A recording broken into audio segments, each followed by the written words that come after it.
Part 2, August 30th, Golf Park Estates, Ocean Springs, Mississippi.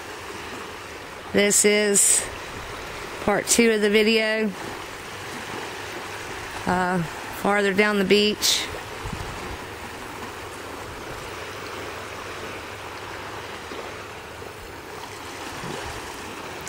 People are fishing, catching fish. Actually out in the water.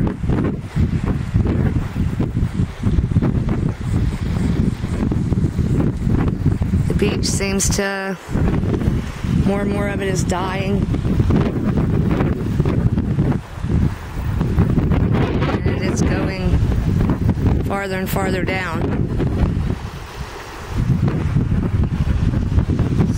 Thousands of little crabs up here, tromping right through it.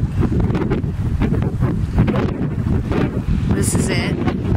This is Blood Beach, Golf Park Estates, Ocean Springs, Mississippi.